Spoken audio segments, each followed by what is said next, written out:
Visualize passing away due to an illness only to be brought before God. And when you're blessed with an almighty tool that lets you live out your dreams as a farmer, you start to attract dangerous monsters that seek out your power. The anime follows our MC, Hiraka Machio, a 39-year-old man who had fallen ill and passed away due to his terminal illness, only to be brought before God. God says they're willing to give Hiraku a second chance at life. And when God asks if there is anything Hiraku wants in particular, Hiraku says he wants to try farming in his new life. Intrigued by the request, God contacts the god of agriculture to help bless Hiraku's new body. And to top things off, Hiraku is granted the almighty farming tool to make his life easier. Just like that, God sends Hiraku into his new body, waking up in a mysterious forest only to jump with joy seeing as he feels great in his new body. With his dreams of a farmer flashing through his mind, Hiraku scans the surrounding forest, only to question what he should do. Remembering the almighty farming tool he was given, Hiraku magically conjures a hoe only to begin breaking apart the soil beneath him, surprised to see the dirt is quite soft and fluffy. Realizing that he needs to find food and water to survive, Hiraku tries listening for any water stream nearby, but sadly only the rustling of leaves can be heard. When Hiraku begins trekking through the forest, he fails to find any edible plants, suddenly turning as he hears something scurry by him. Seeing as dangerous animals may reside in the forest, Hiraku speeds up his search only to bump into a massive tree where he marks as his home base. Even after searching for a while, Hiraku fails to find any water nearby, choosing to rely on some dowsing rods to help locate any underground water sources. Funnily, the dowsing rods don't work, leading Hiraku to conjure a shovel with his almighty farming tool, realizing that the almighty tool can morph into any basic farming equipment he desires. Interestingly, Hiraku sees that he can dig forever without getting tired, choosing to burrow deep underground until he strikes gold in the form of a water source. Back on the surface, Hiraku says he doesn't feel hungry at all, grateful for whatever blessings God gave him. Seeing as it's still too dangerous to venture into the forest, Hiraku begins clearing up the area around his base with his mighty tool, only to run into a tree that is in his way. Calling for an axe, Hiraku charges up a swing to chip away at the tree, but monstrously a single swing takes down the entire tree. Hiraku is amazed by the power of the almighty farming tool, swiftly conjuring a hatchet to help process the tree, and magically it slices and slides through the tree trunk like butter. Working throughout the day, Hiraku gathers his lumber into a pile, reasoning that he should start building a home, but fears he doesn't have any nails or adhesive to bind the wood together. With the sun beginning to set, Hiraku tries calling for some matches to start a fire, but sadly nothing happens. Racking his brain for an alternative solution, Hiraku conjures a magnifying glass, but sadly the sun has set before he can put it to use. Choosing to carve a hole in the massive tree, Hiraku spends his time carving some utensils with a chisel, only to be mesmerized by the two moons in the night sky. Having stayed up all night to experiment with different wood carvings, Hiraku rehydrates the next day using his underground water source, only to finally start a fire using his magnifying glass. Spending several hours clearing out more of the surrounding scenery, Hiraku says he doesn't feel fatigued whatsoever whilst using the almighty farming tool, but fearing that his exhaustion may catch up to him, Hiraku begins making plans to hunt for something. Right on cue, a ravenous-looking bunny rushes towards Hiraku, and before he knows it, he slays the creature, choosing to roast it over his fire for his first meal in this new world. Although the roasted bunny wasn't the tastiest, Hiraku continues setting up his home base by installing a wooden toilet with a decent filtration system, and with some added walls and a roof over the toilet, Hiraku can finally relieve himself in peace. Getting back to work, Hiraku begins tilling the soil in preparation for his farm. And as he works throughout the day to create 3 soil patches, he realizes that he doesn't have any seeds to grow. A little annoyed, Hiraku stuffs himself with any leftover rabbit only to head to bed, but when he awakens the next day, he is surprised to see several sprouts growing in his soil patches. Wondering if the almighty farming tool helped with this miracle, Hiraku gets fired up to nurture his new plants as he begins creating a ditch and adding some fencing to prevent wild rabbits from invading his patches. Moving forward a few days, Hiraku is seen expanding his farm and finishing up his fencing around his home, only to wonder if the rabbits he's been slaying have been trying to hunt him. Regardless, Hiraku uses his almighty tool to help water his plants, noting how they grow faster with the almighty tool's touch. In the coming days, Hiraku finally finishes creating his first small hut. Hiraku is proud that the entire structure was made out of wood, spending his nights in the hut and away from the monsters that lurk in the forest, only to continue nurturing his farm during the day. Interestingly enough, Hiraku runs into a pair of dogs on a particular day, and seeing as they don't seem to be hostile, Hiraku invites them into his home. Having slain a giant boar, Hiraku spares some of the meat he harvested, only to notice one of the dogs is currently pregnant, suspecting that the canines are looking for a safe place to give birth. Hiraku says he always wanted a pet dog, but out of nowhere the female dog begins to writhe in pain, signaling to Hiraku that she is about to give birth. Quickly taking the dogs to his hut, Hiraku reasons he should fetch the dog some water, and seeing as the female dog is in pain, Hiraku places a fire outside the hut for the dogs all whilst he spends his night back in the hole in the tree. Hiraku says it's a relief that the giant boar he slayed didn't find the dogs first, and as Hiraku knocks out for the night, he awakens the next day to a pleasant surprise. With the female dog managing to give birth to 4 smaller pups, Hiraku celebrates a successful delivery by feeding the dogs some fatty meat, and as some more time passes, the dogs eventually become fond of living with Hiraku. Hiraku chose to create a separate, bigger home for himself, whilst the dogs were given a small hut. Plus, it seems some of Hiraku's plants are finally sprouting, with his first harvest containing tomatoes. Over time, the dogs would help hunt monsters and guard Hiraku's farm, leading Hiraku to begin naming them, starting with Kuro for the father dog and Yuki for the mother, whilst the children were called Kuro 1, Kuro 2, Kuro 3, and Kuro 4. With even the dogs enjoying the vegetables he grows, Hiraku says he needs to build a storage room and build more furniture and tools to make his life easier, excited to see what is to come in the future. At night, we see a hooded lady asking for a way to cross the nearby mountain, but a townsfolk says it is too dangerous to cross the mountain since she'll need to pass through the forest of death. Cutting over to God, we see him checking in on how Hiraku is doing, only to feel bad seeing as Hiraku was spawned into the forest of death with nothing to go on. Luckily, Hiraku is doing pretty well, having managed to grow potato, onions, tomatoes, and cabbages with the help of his almighty tool, and strangely whatever plant Hiraku was thinking about when he was tilling the soil was ultimately the plant that began magically growing after using the almighty farming tool. Hiraku suspects that most plants bear vegetables after 2 weeks, and upon inspecting the potatoes, Hiraku realizes that the potatoes grown near the root are actually poisonous, information he commits to heart. Hiraku also shows off the statues he carved of the agriculture and creator god as a way to thank them for his new life. And as Hiraku sits down for a stew he created with his homegrown vegetables and the meat he hunted and drained, Hiraku says he could definitely use some seasoning to spice up his meals. Hiraku reasons he should start planting some fruit plants as well, placing them outside his fence, seeing as they'll take a while to grow, and in the meantime Hiraku plays fetch with the dogs. Hiraku is glad to have others to spend time with, surprised to see the dogs have horns, and interestingly enough, Hiraku can use them to help navigate through the forest. With the help of Kuro's keen senses, Hiraku stumbles onto a river that could act as a reliable water source. And with Hiraku wanting to dig a path from the river all the way back to his home, he first sets up a toilet near the river in case of emergencies. Having transformed his almighty tool into a wheelbarrow, Hiraku says he can transport things around more faster, and back at home base, he has begun expansion of his fields. Hiraku begins to add oilseed plants to help with the production of oil, wheat to yield flour, and sugarcane for sugar. Off to the side, Hiraku sees that his soybean plants have grown, but sadly he has no salt to enjoy them as edamame. And before he knows it, some more time has passed and the surroundings have gotten more cold. Hiraku says he can see snow forming on the nearby mountains, fearing what winter has installed for him. And having failed to use the rabbit's fur as additional layers of clothing, Hiraku chooses to stock up for the winter. Out of nowhere, Kuro introduced Hiraku to a fluffy-looking spider, a creature that is able to produce silk and weave them into clothing for Hiraku. Hiraku gladly allows the spider to stay in his giant tree, all whilst feeding it some potatoes in exchange for some warm clothing. Surprisingly, the spider also decks out Hiraku's home with some sheets for his bed, pillows, and curtains, ultimately bestowing the name of Zabuton.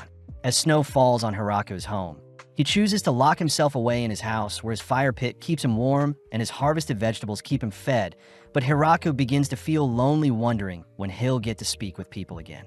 With time flying by, winter eventually passes and Hiraku returns to his daily routine.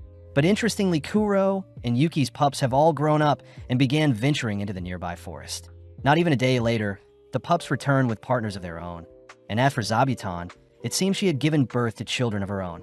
more motivated than ever to expand his farm to feed his expanding family. But suddenly Hiraku's companions alert Hiraku to something dangerous nearby, prompting Hiraku to rush and check it out. Deep in the forest, Hiraku runs into a shy-looking girl who has been cornered by his companions. But as the girl asks for help, Hiraku's companions prepare to attack her. Hiraku calls for everyone to stand down, preparing to hand the girl some clothing to cover up, but suddenly she leaps onto Hiraku, swiftly biting his neck. Having tasted his blood, the girl begins to transform and grow before Hiraku's eyes. But before Hiraku can ask who she is, Hiraku's dogs attack her, forcing her to revert back into her smaller form. Hiraku learns that the girl had to suck his blood to replenish her strength. And funnily enough, when she tried devouring one of Hiraku's companions prior, she was brutally beaten by them. Feeling bad for the poor girl, Hiraku allows her to refuel and suck his blood, surprisingly feeling fine due to his healthy body blessing from the gods. Taking the girl back to his base, Hiraku sees that she is drawn to the tomato he has grown, a plant she isn't familiar with. As the girl munches on a juicy tomato, he gladly shows her around his farm, both spending the day chatting and having fun, only to retreat into Hiraku's home for the night. Hiraku hears that the girl's name is Rururushi the vampire, a being capable of wielding magic and also researches medicinal plants. Ru says some nobles were after her research, so they chased her into the forest. But luckily, Ru has been saved and plans to study the plants Hiraku has grown before she leaves. Hiraku hears that the forest he lives in is quite dangerous, and that his almighty farming tool is magic Ru has never seen before. But seeing as it's the perfect chance, Hiraku begs Ru to stay with him forever, as he doesn't want to be lonely. Flustered by the proposal, Ru cries that she is a vampire, but Hiraku could care less as he wants someone to spend the rest of his life with. Funnily enough, Hiraku gets embarrassed having realized he has just confessed his love to Ru, but Ru doesn't mind agreeing to live forever with Hiraku. The next morning, Hiraku is back on his farming duties, warmly greeting Ru, who has just awoken. Ru says she is in her smaller form to prevent Hiraku from embracing her whilst he's all dirty, but Hiraku says Ru is their first official villager, uttering that he can help Ru grow some medicinal herbs if she likes. Later that night, we see another mysterious girl asking for directions through the forest of death, strangely uttering that she'll be fine with traveling through the forest. Within a few days of living with Ru, Hiraku is grateful that Ru installed some light magic in their bathroom, along with showing Hiraku where to mine some salt. Now with the sleepy vampire awake, they head to check on their orange and peach trees, all while sipping on some tea Ru had brewed. Hiraku mentions how he is craving some black tea, but out of nowhere Hiraku hears that there is another intruder nearby, rushing into the forest only to see a winged girl crying out for help. As Hiraku defuses the situation, he becomes speechless seeing the girl heal her wounds with a wave of her finger. And surprisingly, she seems to have been looking for Ru. Heading home, the girl introduces herself as Tia, the Angel, a race of warriors that are quite strong. Tia is surprised to hear that Hiraku is Ru's husband, but Tia regretfully informs Hiraku that there had been a bounty placed on Ru since she had wreaked havoc in a nearby town. Ru says she was captured by a noble and forced to create medicine for them, so she rebelled and escaped. But before Tia can scold Ru for causing so much trouble, Ru admits that she was wrong to have destroyed the noble's home. Tia is surprised Ru has matured a decent amount, even offering to show Tia around their base, only for Ru to present their growing crops along with their soon-to-bloom fruits. When Ru introduces Zabuton, Tia collapses out of shock, having a fear for spiders. But to cheer her up, Ru invites Tia to harvest some crops with him. With Hiraku taking the lead, he shows Tia how to harvest some cabbages, and seeing as Tia is intrigued by the vegetable, Hiraku washes and seasons some leaf for Tia to try. Although skeptical, Tia is pleasantly surprised to see the cabbage taste quite fresh, inspiring our trio to work throughout the rest of the day. Satisfied by their harvest, the girls clean themselves with magic, only for our trio to head inside where Tia indulges in some succulent strawberries. Seeing as Tia enjoyed her time farming with them, Ru declares that Tia will be living with them moving forward in time, where Tia has become part of the village. With Tia present, we see the girls creating golems to help move around heavy logs, and when Tia asks if they could add more strawberry plants to their farm, Hiraku says the strawberries will be hard to manage, plus he fears there will be too much food for them to eat alone. Right on cue, Hiraku takes note of the new puppies that have been birthed from Kuro and Yuki's children, and seeing as they'll need to further expand the hut for their new puppies, Hiraku gets to work opening up another section in the forest for the pups to roam around. erecting a bigger home for the dogs to stay. Hiraku admits that he is having trouble finding names for the new pups, and when Hiraka checks on Zabuton, we see some of her children leaving the village to explore the greater world. Hiraku is glad to see some of Zabuton's children have remained behind, and with Tia asking for permission to leave for a few days, she magically returns with a group of elves who introduce themselves as Ria, Leaf, Lickit, Lisa, Lily, Lita, and Lise. When the elves try asking if they can live with Hiraku, Hiraka wonders if he should refuse, but Tia reveals that the elves originally lived up north, but a war amongst humans wiped out their village. The elves that survived now roam the land with no place they can call home, and with both Tia and Ru begging Hiraku to accept the elves as their family, Hiraku eventually gives in. When Ru shows off Zabuton and the dogs that also live on the farm, the elves faint as they also fear such scary creatures. But seeing as the elves need a home, the gang begin preparations. Starting off by clearing some land and building a toilet for the elves, the girls are able to coordinate and work together to construct a massive wooden home in the span of 10 days, a feat Hiraka would have never been able to accomplish alone. Heading inside, the girls chat in the living room, while Hiraku admires the building to house 2 storage rooms on opposite ends of the house and a central living area, with 2 floors completely lit with light magic. Exploring the second floor, Hiraku sees that the entire floor is filled with rooms for the girls, wondering if the elves will like it here. Within a few days, Hiraku is glad to see the elves getting used to living on a farm. But when speaking with Ria, Hiraku is surprised that elves aren't beings that love spending time in nature and forage to survive. Ria says people shouldn't underestimate the harsh conditions of nature, and even more surprisingly, Ria says she wants to start mining and doing some blacksmithing as repayment to Hiraku for giving them a place to live. Not even a day later, we see the elven girls constructing a furnace, and as Ria beats away at some hot metal, she presents to Hiraku a metal pot. Hiraku is amazed at the elves' knowledge, surprised that Ria is around 400 years old whilst their youngest is around 300 years old, but the girls seem to be interested in reproducing now that they've found a place to settle down. That evening, whilst Hiraku and some of the girls are doing their daily harvest, we see Ria ask permission to use some of the flour they had created from the wheat they grew, hinting that they have something special in mind they want to create. Getting to work, we see the elves sifting and baking some dough, only to show off some freshly baked bread they created with the help of some natural yeast. But as the gang stuff their faces with the bread, Hiraku asks if the land they're on belongs to anyone. Thinking for a bit, Ru says technically the demon lord owns the land, a revelation that haunts Hiraku. Ru reassures Hiraku that since he refurbished and refined the land himself, he will have full ownership of the land. And as we cut to later that night, we see Tia chatting with Ria and Ru. Tia says it's amazing that Hiraku was able to tame so many inferno wolves and even a demon spider. As the girls praise Hiraku for making it so far with so little knowledge, we see Hiraku spending his night carving some more wooden utensils, only to wonder if he could ask Ria and the elves to help with building the waterway between his village and the lake he found prior. With the next day arriving, we see Hiraku run into Zabuton, only to see that she has captured a bee. Zabuton says the bee will be of good use to Hiraku, prompting Hiraku to set up a little house for the bee to set up their nest. After 10 days, Hiraku sees that the queen bee has already compiled together its nest, and seeing as worker bees have already populated the nest, Hiraku gets excited to harvest some honey. When Tia arrives to ask something of Hiraku, she suddenly flees, seeing bees have swarmed Hiraku. But as we cut to later that day, we see Hiraku showing Ria the reservoir he built. Ria hears that Hiraku still needs to draw the water into the reservoir from the nearby lake, and seeing as they can't use stone nor wood to create the waterway, the duo settle for some compact dirt as their material of choice. As the elves help with production, the gang end up constructing a water gate atop the waterfall along with a waterway that leads back to the reservoir, and within a few minutes the gang are able to fill their reservoir with water. Interestingly, Hiraku sees that several fishes have been caught in his water gate, even running into a gigantic fish that he brings home to roast. Tia and Ru are shocked to see Hiraku nonchalantly grilling such a horrific-looking fish, and with Hiraku confirming that the fish is edible and tastes like salmon, he beckons Tia and Ru to give the fish a go. Instantly, the fish is a hit amongst the village, but most of their caught fish was ultimately soaked in salt and left to dry in the storage room.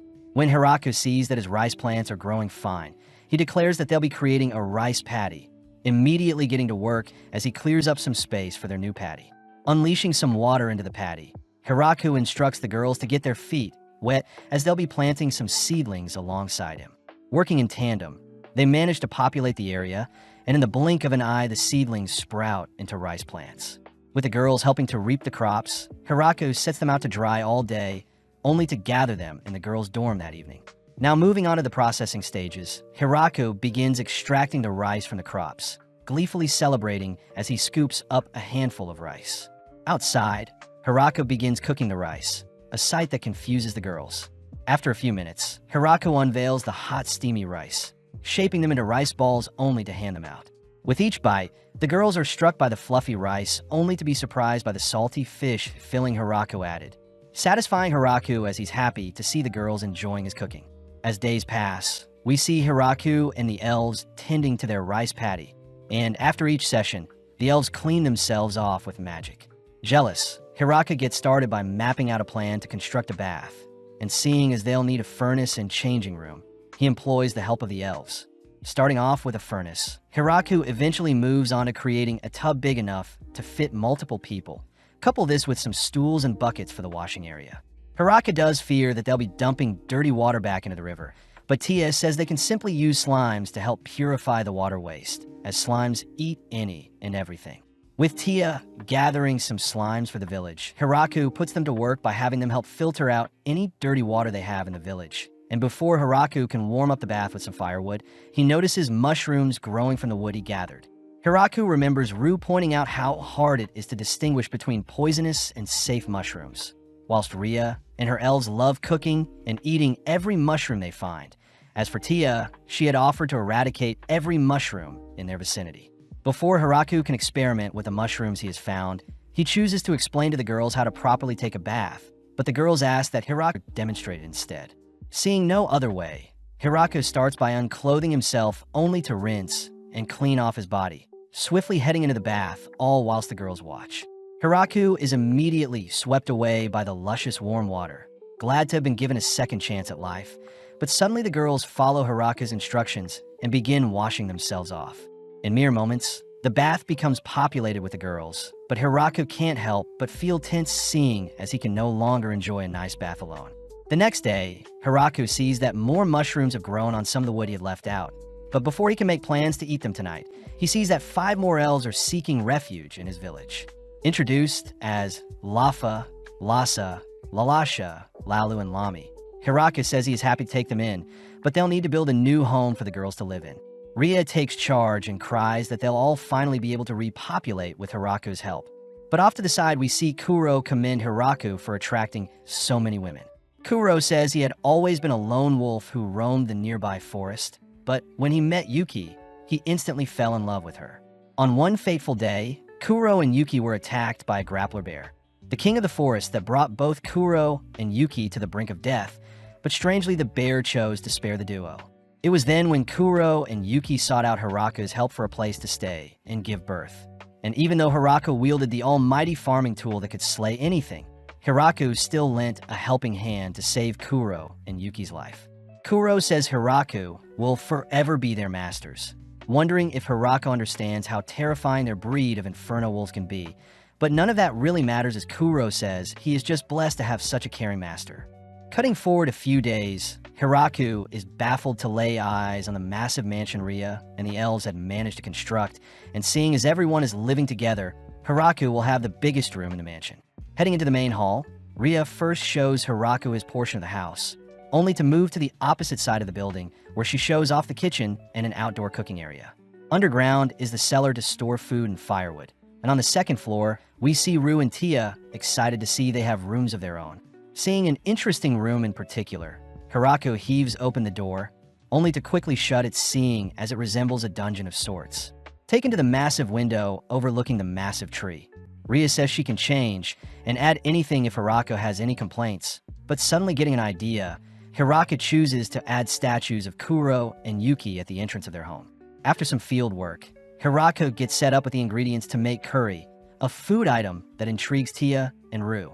Taking the girls outside, they're surprised to see so many plants they've never seen before, but Hirako says most of the plants have been preserved thanks to his almighty tool. Heading over to the cumin plants, Hirako grabs a handful of dried out seeds. Next up is turmeric, where the girls help dry out. Before they leave, Hiraka stocks up on coriander seeds, cilantro leaves, black peppers, and cayenne peppers, but strangely the coriander seems to scare off Yuki and Kuro, a plant Rue says needs to be studied. Back at home, Hiraka sees that Ria is his only helper, starting off by frying some rabbit meat. Whilst Hiraku grinds up the seasoning, he instructs Ria to remove the meat once they've turned golden brown, only to place the cumin into the juices left behind by the meat. Immediately, the duo are struck by a sweet, aromatic scent, and upon adding the vegetables to sauté in the juices, we see the aromas attracting everyone. Finally dumping in the spices and the meat back in, Hiraku leaves the curry concoction to simmer, but suddenly he realizes he forgot to make naan bread. Seeing as rice could be their backup plan, Hiraku and Ria rush to gather some dough, only for Hiraku to begin cooking them by sticking them onto a hot pan to puff up. As the sun begins to set, we see Hiraku serving everyone some naan with their curry, and with Hiraku instructing everyone to scoop up the curry with the naan, the girls instantly fall in love with the rich flavors from such a meal. Seeing the girls all gathered for seconds, Hiraku celebrates a successful dinner, and with winter already rearing its head, we see Hiraku hard at work stocking up for the storm ahead of them. This time, Hiraku remembers to hand Zabuton some potatoes before she goes into hibernation during the winter, happy to exchange the food for some extra blankets. Passing by Ria, Hiraku sees that she is still working on expanding her blacksmithing forge. As for Rue and Tia, they're focused on drying out the meat to preserve and eat over winter.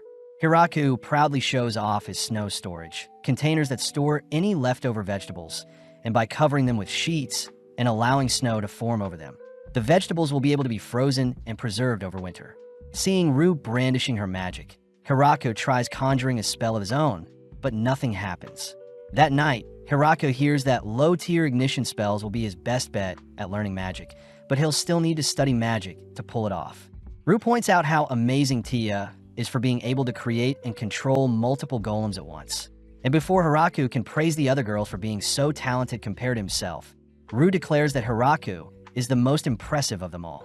With winter arriving and snow plaguing their land, we follow Hiraku carving some board games in the form of reversi, chess, and mahjong for the gang to indulge in. With Hiraku teaching the girls the rules for reversi, Rue immediately challenges Tia to a game, but within a few moments Tia easily begins to dominate Rue. When Rue tries flipping the board to restart their game, Tia employs some magic to revert her foul play, and when Hiraku checks on the others, he sees everyone deeply focused on their matches. When Rue tries challenging Kuro, she is instantly defeated by the genius dog. Sitting down for a game of mahjong, Hiraku tries avenging Rue's honor, but sadly Kuro and the girls wipe the floor with him, leading Hiraku to create a bowling game to get the gang more active. With the gang spending all of their time indoors playing games and sharing meals together, winter flies by quickly, and with spring arriving, Hiraku rushes to greet the warm sun. Hiraku says they need to continue planting their crops to revitalize their farm, but out of nowhere Hiraku detects a monster flying towards their home, a creature the girls recognize to be a wyvern. With a massive howl, the wyvern ruptures the air currents in the skies, and when it begins charging up a fireball, Rue and Tia are forced to erect defense spells to halt the projectile. With Ria and the elves rushing to help stoke out any flames caused by the impact, we see Hiraku racking his brain for a way to slay the beast before him. And as he thinks deeply, we see his almighty farming tool morph into a glowing spear. Without hesitating, Hiraku launches the spear towards the wyvern, all watching as the wyvern projects several barriers to slow down the projectile. But monstrously, the spear pierces the barriers and clips one of the wyvern's wings. Calling back his spear, Hiraku heaves it once again at the wyvern's stomach, officially plucking the monster out of the skies. Rushing over to inspect the corpse, Hiraku confirms the creature is unconscious, hearing that encountering such large creatures are actually quite rare. Hiraku wonders if someone had sent the wyvern to attack them, but the girls say no one would willingly send in such a magical creature to disturb their land, prompting Hiraku to declare they'll feast on the creature. Seeing as wyverns are a delicacy even amongst nobles, Hiraku whips up a simple steak, some wrapped-up meatballs, and some wyvern stew, all food items that the girls thoroughly enjoy. With everyone glad that things were resolved without issue, Rue asks if Tia would be able to block Hiraku's powerful spear, but Tia says she would stand no chance against such a weapon. The girls are glad that Hiraku isn't a bad person, but as we cut to the Demon Lord's castle in the Kingdom of Galgardo, we follow 3 of the 4 generals of the demon army chatting. Bizzle Chrome reveals that a wyvern was decimated by someone with only 2 attacks. News that baffles both Randon and Glatz. But Bizzle says they must remain calm and handle things. At the same time in Gatekeeper Dragons, Drime's lair, we see the blue dragon Doremu asking Gucci if he could survive Hiraku's spear attack. But Gucci says there would be nothing that could defend against such an attack. The next day, we see Hiraku yearn for the taste of alcohol as it would pair well with their wyvern meat. And with the girls excitedly plucking some grapes to make wine, we see them instructed to stomp and squash the grapes. Hiraku says he'll be catching the juices in barrels, prompting the girls to begin their march. But as they begin circling around each other, Tia accidentally slips and falls. With the girls remembering one of the songs they used to sing in their village, they all begin singing and dancing to the beat of the song, allowing everyone to sync up with each other's movements. As Ru forces Hiraku to join on the fun, we cut to later that evening where the gang have collected 16 barrels full of wine, exciting the girls as the wine needs to ferment before they can indulge in it. Zooming out, we see God being scolded by the goddess of creation for giving a human such a powerful spear comparable to the holy lance of Grime. The goddess of creation says thanks to Hiraku's perfect body that God gave him, he can infinitely use such an overpowered weapon. And to top things off, the goddess of agriculture says the statue Hiraku carved for her is of an old man, revealing to us that God is actually her father. Strangely, the next day, we see Hiraku once again alerted to an intruder in the forest, only to stumble onto Flora, Ru's younger sister. Immediately, tension is high since Tia is already threatening to snuff out Flora, but Hiraku says Flora is free to stay with them, hearing that Flora was only visiting to check in on Ru. When Flora wonders if such a weak man is worthy of wedding her sister, Ru utters that Hiraku is actually the master of multiple inferno wolves and even took down a wyvern himself. Hiraku is surprised himself that Kuro and the other wolves are actually powerful creatures. But to make up for Kuro attacking Flora earlier, Hiraku serves Flora a hearty meal. Flora is enthralled by the plump tofu, intrigued to hear that food items like cheese and wine can be fermented for a more rich taste. As Flora wraps up her stay with the gang, she says she'll spread what she learned to others at home. But not even a month later, Flora returns with several maids. And the head maid personally introduces herself, only to show off some cows that can help with milk and cheese production. But off to the side, Tia realizes that the village is filled with vampires, elves, wolves, and spiders, but none of her own kind.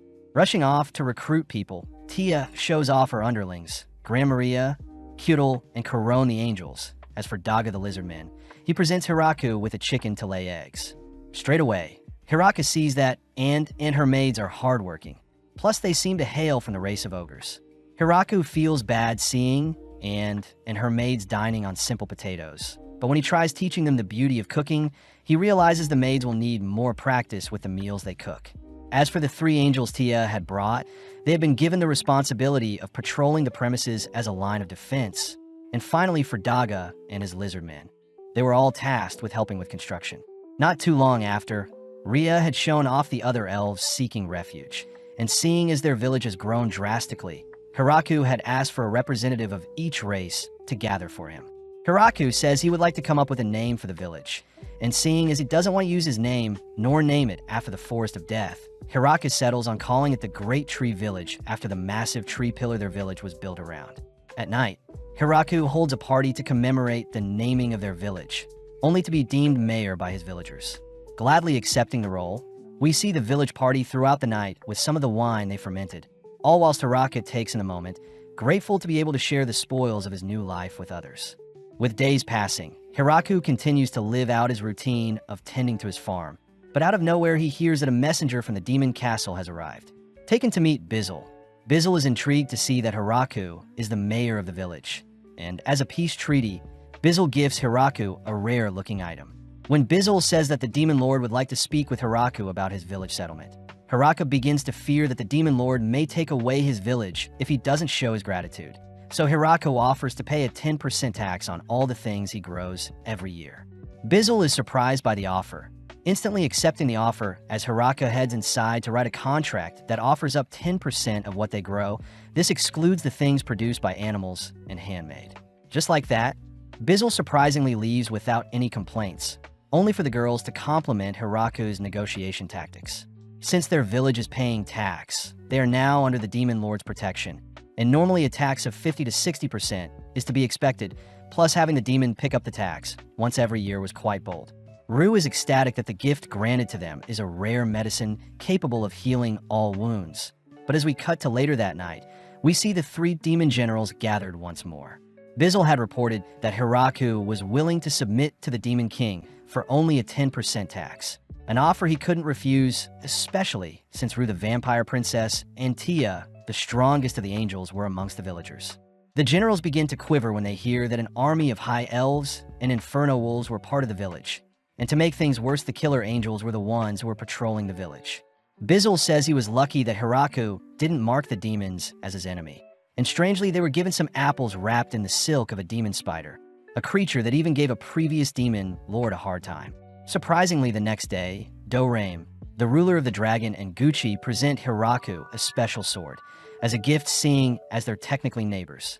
Hiraku asks why Dorame is bowing his head, and seeing as Dorame is quite scared, Hiraku invites the visitors in, only for Dorame to transform into his human form. Instantly, Dorame takes a liking to the village's food and booze, but Gucci asks the drunk Dorame to not cause a scene. With some apples as parting gifts, Hiraku sends Dorame and Gucci off, only to wonder how he should handle other diplomatic relations moving forward. The next day, Hiraku says he wants to build a separate guest house for people who visit, and combined with Ria's expertise, the elves get to work constructing a secondary home to house 30 visitors at max capacity. Hiraku also begins changing the way they greet visitors, as it's not cordial for Gran Maria nor the lizard men to capture and drag the visitors to their village. Hiraku suggested that they have a welcome party filled with villagers for each race, and Flora and Rue would be tasked with spying on them throughout the day in case they were up to no good. Within a few days of preparation, the village received some visitors, people that came from the Howling Village east of the forest. When Garf tries introducing himself, Rue chooses to welcome them, asking if everyone present is part of Garf's party. But when Garf says only 5 of them are in his party, Rue says she knows Garf is lying. With the Inferno Hounds sniffing out 2 other men, Rue reminds the men to behave whilst visiting, and seeing as they're here to establish relations as well, Garf and his men are taken to the guest house.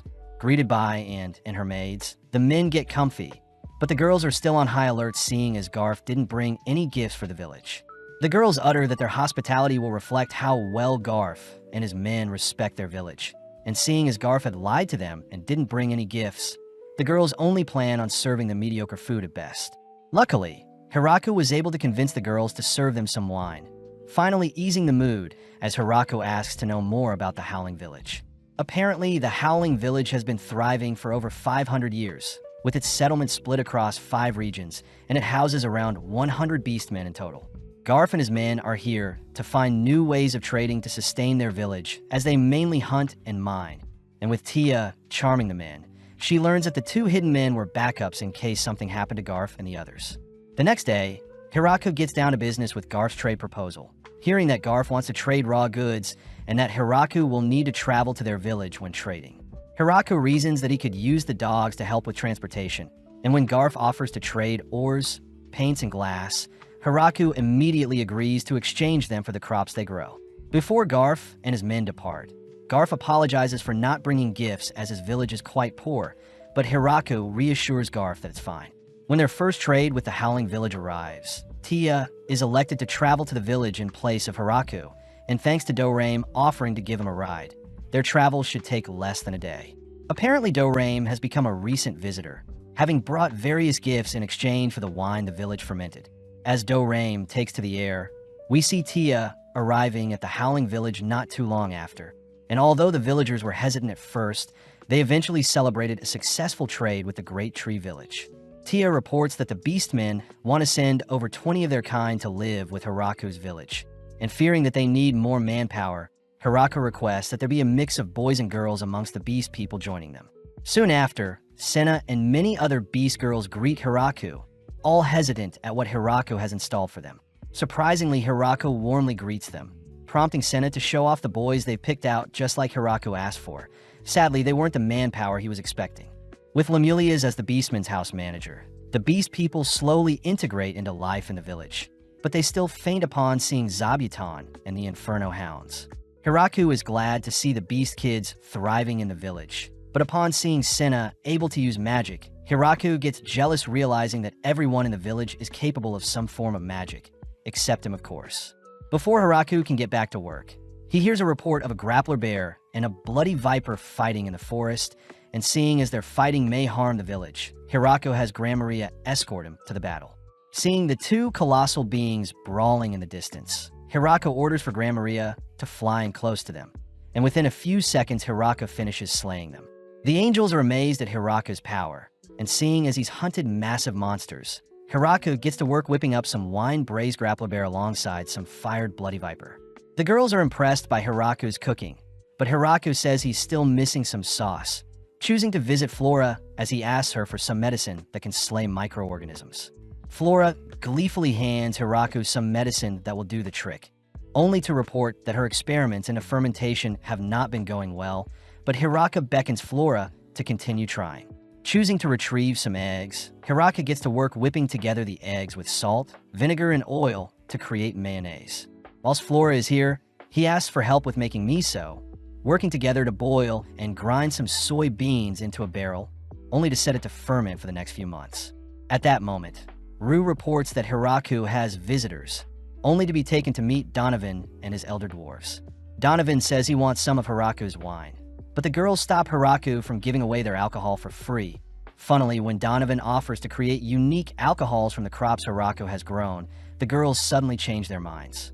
Getting to work, Donovan and his men put their expertise in alcohol creation to the test, only to present some corn whiskey to Hiraku. Grateful for the delicious alcohol, Hiraku eventually employed Donovan and his men as brewers for their village, and seeing as their village is growing even more, Hiraku holds a celebration to welcome them all. As the gang drink the night away, we see Hiraku glad to see that he is no longer the only man in his village, choosing to spend the rest of the night chatting with Donovan. The next day, we see Hiraku doing some field work only to suddenly spot a red-horned dragon flying towards his village. Unable to determine the dragon's intent, Hiraku watches as Dorame attacks the red-horned dragon, but strangely a second white dragon appears. Instantly, Hiraku tosses out his spear to scare the white dragon, but before he can slay the intruding dragons, Gucci cries out that the dragons are visitors. Revealed to be Dorame's wife and daughter, Ladisamun and Grafalun, who have simply followed Dorame to the village as he was constantly sneaking off at night with all of their treasures. Luckily, Hiraku is able to clear things up as Dorame was only sneaking off and drinking the night away. And before Dorame and his family can leave, Grafalun admits that she wouldn't be alive if she didn't evade the spear Hiraku tossed at her, seeing as they don't want such power to be their enemy. Grafalun orders Lastismun to befriend Hiraku and the village in order to prevent any altercations in the future, and with Lastismun being accepted as a villager by Hiraku, he ultimately gives her the name of Lasti. Although Lasti is given simple tasks, she is unable to complete them, seeing as her power as a dragon causes things to go wrong. Hiraku notices that Shuro and the other animals are quite on edge when around Lasti, and seeing as dragons are meant to be intellectual creatures, we see Hiraku put Lasti in charge of diplomatic relations for his village. When Bizzle went to the Great Tree Village to pick up some fruits, he became speechless upon seeing Lasti casually working amongst them. And when Bizzle reported the news back to the other demon generals, they all agreed that they needed one of their own to live amongst the villagers. Calling for Florem, Bizzle had instructed his own daughter to infiltrate and investigate the military power of Hiraku's village, a task Florem gladly accepts, seeing as she is quite confident in her powers. When Florem visited the village, she was shocked to see Lasti, the almighty dragon, greeting her. And when Lasti begins showing off the vineyard they had procured, Florem wonders what the Great Tree Village could be hiding. When a messenger from the Howling Village appeared, Lasti left Florem to explore the village, all whilst Lasti dealt with the messenger. But upon inspecting the people that lived in the village, Florem can't help but wonder why such opposing races like vampires, angels, and elves live amongst each other. To make things worse, Florem notices demon spiders and inferno wolves amongst the villagers, making Florem feel helpless as her demon army wouldn't stand a chance against the village's military power. Florem still wonders who the mayor of the village is, coincidentally running into Hiraku, but having mistaken him for a random villager, she simply runs off to continue her investigations. Later that day, Florem finally realizes that Hiraku the human is actually the mayor of the village, being responsible for slaying a wyvern and taming so many powerful creatures. Not even a day later, Florem has decided to live amongst the others, diligently helping out when she can, but she still stiffens up when Hiraku is around. Moving forward in time, we see the village populated with all sorts of colored slimes, but only became a big issue when one of the slimes slurped up an entire barrel of alcohol. The girls are pissed that their precious alcohol was wasted on a mere slime, but before they could punish the red-looking slime, Florem had convinced the girls to let the slime go, seeing as it was probably an accident. With autumn finally here, Hiraku is glad to see he was able to get more work done in the cooler temperature, and having worked up a storm, Hiraku and the girls sit down for some hot pot. Hiraku says he loves adding mushrooms to the hot pot, but what he is craving is seafood, alerting the girls as they wonder what types of creatures they'll have to face to satisfy Hiraku's hunger. Seeing as they need access to the ocean, Florem suggests they visit the port city south of their location, sparking Flora and Lasti to join Florem on their travels to the port city of Shishato. Within 3 days, the girls return with Michael Guraun, the merchant, who shows off an array of marine products he has procured. And as a gift, Michael promises to give Hiraku as much seaweed as he wants, seeing as fishermen have no use for it. Getting serious, Michael requests to be the purveyor of the Great Tree Village, someone that will be solely responsible for all the trades done by the village. Michael says he can make the village much more money, especially with the unique crops the village grows.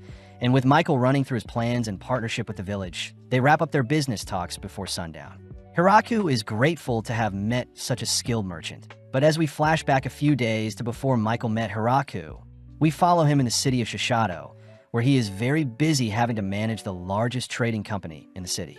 Michael had heard that some people are here to drop off some goods, and upon hearing that they're from a farm, Michael rushes to greet them.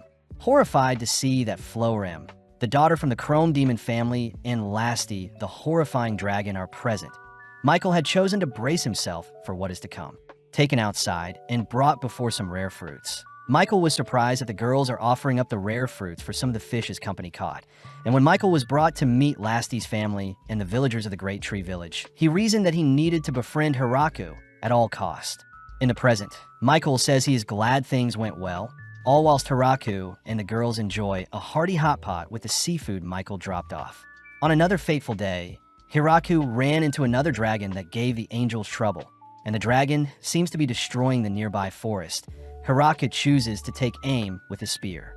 Having plucked the dragon from the skies, he sees that the dragon is actually a girl, and strangely the girl isn't explaining her reason for showing up. Before Hiraku can interrogate her, Dorame appears and apologizes on behalf of his big sister Hakurin, only to reveal that Hakurin is here to see who Lasti's future husband is. Hiraku also hears that Hakurin is jealous, seeing as Lasti found a man before she could, but this annoys Hiraku as he demands that Hakurin clean up the mess she made in the forest. At night, Hiraku treats Dorame and Hakurin to a feast, something that makes Lasti feel bad, seeing as they're causing trouble for Hiraku. Hiraku reassures Lasti that it's fine, and seeing as Hakurin wants to play mahjong with everyone, they all agree to play strip mahjong. After only a few games, we see the dragons dominating Hiraku as he is left with only his boxers. And with the final game being played, Hiraku is forced to utterly embarrass himself in front of the others. Back at the Demon Castle, we see that the demon generals have heard of Hakurin, the mighty dragon, gathering at the Great Tree Village as well.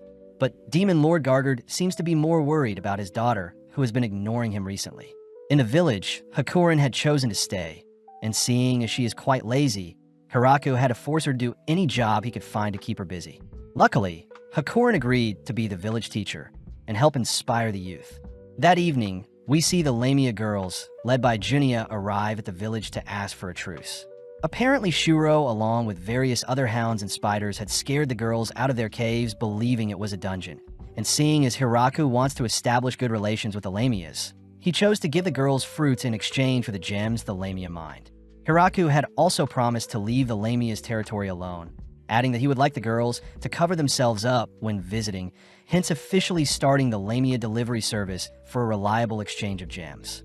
At night, we see Rosalind Greach, Roage Mamonros, and Klakas Bugle all egging on the Demon Lord's daughter, Princess Yuri, to rescue Florem, as they suspect she is being held hostage in the Great Tree Village. At the same time, we see Florem hard at work, having been put in charge of the village's accounting, only to be visited by her father, who has used some teleportation magic. Bizzle reveals that Yuri has been swayed by her followers to attack the Great Tree Village, and seeing as the demon Lord Gargard, nor Florim herself, is able to convince Yuri otherwise, Bizzle suggests that they gather their own forces to squash Yuri's before things get out of hand. Hearing that Yuri's forces total 300, Florim simply asks the Lamia girls to scare Yuri's forces a bit, only to have Rosalind, Roage, and Klakas be captured. Florim tells Hiraku that the three troublemakers will be working under her moving forward. Plus, Yuri will be joining them, seeing as she's been quite spoiled as the Demon Lord's princess.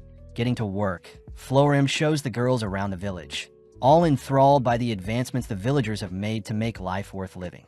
The three bratty girls are a little disappointed they'll be put to work, choosing to flee later that night, but they're easily caught and brought back to the village. Florim decides to split up her original jobs amongst the girls, ultimately deeming them the Town Hall girls. And as Florim spends the rest of her time with Yuri, Yuri admits that she wasn't expecting such pleasant living conditions. Yuri apologizes for wanting to harm the Great Tree Village, but she cries that she simply wanted Florim back, having believed she was taken hostage. Florim agrees to be more transparent with Yuri moving forward.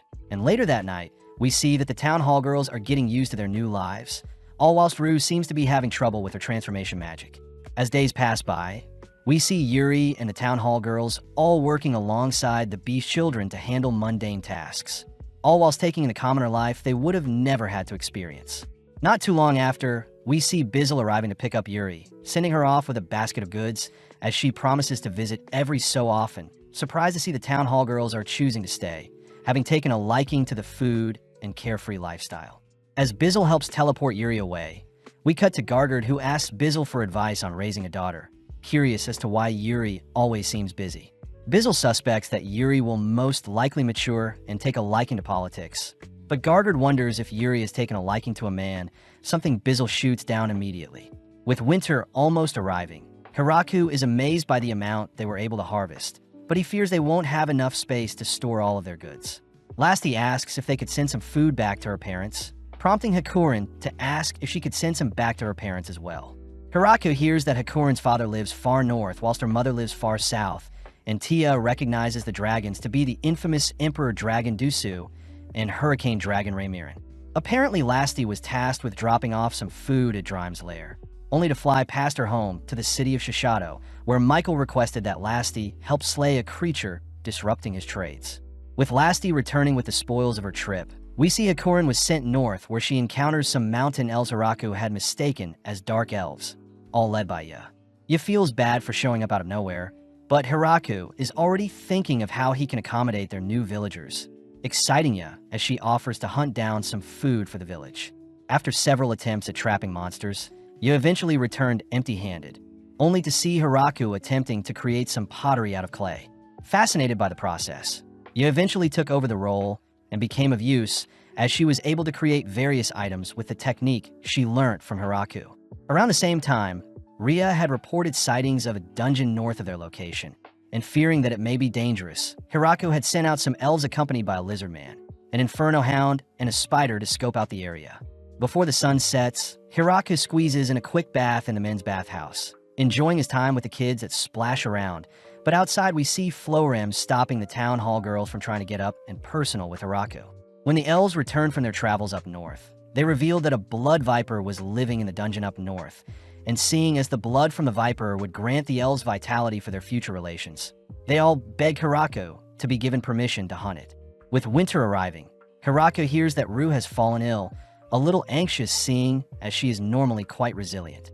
Rue says her fever will pass shortly, but when Hiraku hears that Rue has had a craving for sour foods recently, Hiraku remembers that the last person to fall ill and crave sour foods ultimately gave birth to a baby. Moving forward in time, we see the village performing their usual deeds, but Rue herself seems to be quite deep into her pregnancy. Although the village was shocked by Rue's pregnancy, Rue herself remained calm, but this had forced Hiraku to be more mindful of others' needs. Hiraku begins walking us through his day, recounting a time when he would wake up early, but this only maid and her maids wake up even earlier to fulfill their daily chores, so Hiraku sleeps in for the maid's sake, and normally makes a report daily to fill Hiraku in on anything he needs to handle, only for Hiraku to sit down for breakfast, where he is part of the first cohort of people to eat. These, of course, include Tia and an exhausted Flora. along with any other early birds. The second cohort is normally all the maids, and finally the third cohort is everyone else. And funnily enough, Akurin usually sleeps past their allotted breakfast times. Gran Maria also reports to Hiraku when she can, but Hiraku was surprised to learn that Gran Maria and her angels are actually quite lazy when they're off duty. After breakfast, Hiraku hits the farm for some field work, occasionally running into some garden pests that harm their crops. And with the help of Hiraku's companions, most of them get dealt with before they do too much harm. Hiraku makes sure to check on the entirety of the farm throughout the day, only to stop for lunch with the girls that are also on break, a concept that was foreign to the girls who questioned if eating 2 to 3 meals a day was okay for them. After lunch, Hiraku gets to work dealing with any reports or conflicts that may arise, and seeing as their farm needs to expand further to account for the ever-increasing population, Hiraku has added flowers to decorate their base. Hiraku makes it his duty to help out where he can in the village, and this means occasionally joining in on the ogres and lizardmen's training sessions. But sadly, Hiraku doesn't hold a candle to the others when training, unless he uses his almighty spear. As the sun sets, the girls normally gather for dinner, where they enjoy a meal together and make any more reports. Hiraku was surprised to have received a letter from Yuri, something Florim apologizes for, as Yuri constantly asks for fruit from their farm along with special dresses tailored for her. After dinner is bath time, where Hiraku gets to melt away any stress alone, all whilst the girls seem to be having a blast bathing each other. And as Hiraku heads to bed, he takes note of the elves who watch over him throughout the night. Hiraku had also learned that Donovan, Vilcox, and Cross are all hard workers that tend to stay sober when on the clock, impressed that the men are very dedicated to their craft of alcohol brewing. When Donovan had asked Hiraku to increase his grape production 3-fold, Hiraku had wondered how he could expand his farm further. But out of nowhere, Senna reports that a strange man had infiltrated their base. Revealed to be Valgriff, the progenitor of vampires, Hiraku invites him in for a chat, seeing as Rue knows him, and seeing as Valgriff had lived for around 4,000 years. Hiraku hears that Rue considers Valgriff to be her grandfather. Valgriff says he is here to bless and check in on Rue, uttering that he tends to erase his own memories to make life worth living. And interestingly enough, Valgriff had also met God when he was first brought to this world. Hiraku hears that Valgriff was praying to the god statues he had carved out, offering to carve out a new statue for Valgriff, a gift Valgriff immediately accepts. Before Valgriff leaves, he wishes the best for Rue and Flora, surprising Hiraku when he learns that the easygoing Valgriff is actually a very important person. Heading to the central church, Valgriff is seen greeting the head priest, only to ask the priest to display Hiraku's carving of God in place of their previous statue, created by the master sculptor Turuk. The priest is amazed by such a masterful sculptor, agreeing to relay the message to other churches to respect the genius that resides in the great tree village that had blessed them with such a masterful carving. Surprisingly, Valgriff had gifted the village a piano to celebrate Rue's pregnancy, a relic that Hiraku chooses to place in the village dining hall. The town hall girls immediately recognizes the piano to be an instrument only found in temples or big ceremonies. But before the girls can try playing the instrument, they panic, fearing they'll destroy such a relic. Luckily, Hiraku had asked Michael to fetch them a cheaper practice piano for people to use, pieces of equipment that became massive hits amongst the villagers. Hiraku noticed that Florim and the other demon girls were the only ones capable of playing the piano, leading the other girls to practice on the cheaper one. But Hiraku admits that it's quite annoying hearing the girls playing the piano all throughout the night. The next day, Hiraku is seen working hard in the fields, only to be called to take a break by Rue. Hiraku wonders if Rue should be moving around, but Rue reassures Hiraku that the other girls have been taking care of her, plus some of the ogres that had given birth are giving her tons of advice.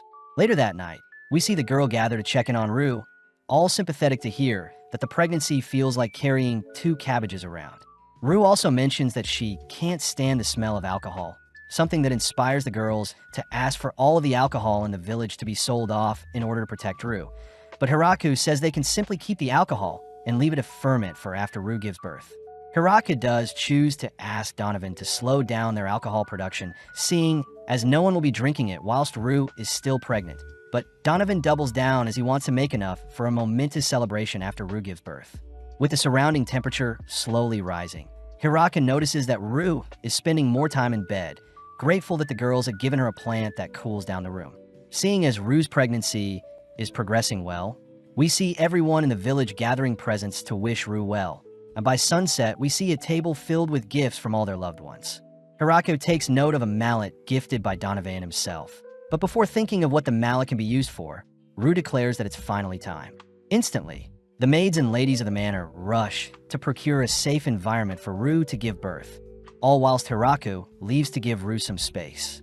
Unable to sit still, Hirako goes on a night stroll only to revisit the cave he carved in the great tree where he first took note of the 2 moons in the night sky. Deep in thought, Hirako had chosen to stay up all night, and by the time he returned to Rue's side the next morning, he was greeted by his new baby boy. Overcome with emotions, Hirako is mesmerized by the child he helped bear, forever grateful for the life he was able to live, especially now that he is a father. Getting back to work the same day, Hirako says their son's name would be Alfred, an adorable baby that is half human and half vampire. Hirako says he wants to thank everyone who sent their best wishes to Rue, choosing to hold a meeting only to show off medals that will be used to recognize people for their good deeds. Hirako says these medals will be like currency and can be used to purchase goods or favors. And with their new currency being put into place, Hirako saw the villagers purchasing booze, furniture, weapons, and even used the currency as displays. Hirako did mention how some things just couldn't be bought, like if someone wanted a child, but there was always room for negotiation. As we cut to their big celebration to welcome Alfred to their world, we see everyone in high spirits as they drink and dance. And with Rue instructed to bring the mallet gifted to her, Hirako realizes the mallet was meant to open a special barrel the dwarves crafted for them. As Rue and Hirako crack open the special barrel, the celebrations continue as we see the villagers drinking tons to make up for lost time during Rue's pregnancy. With news of Rue giving birth to a healthy baby boy spreading across the demon realm, we see the demon generals glad to see that everything is going well with Hirako, all whilst Michael declares he needs to prepare an extravagant gift for such a momentous occasion. The season ends with the girls reporting to Hirako that many other lost souls have been needing a place to stay, and seeing as their Great Tree Village is the perfect place to house them, Hirako and the girls immediately begin making plans to accommodate anyone who needs a place to stay.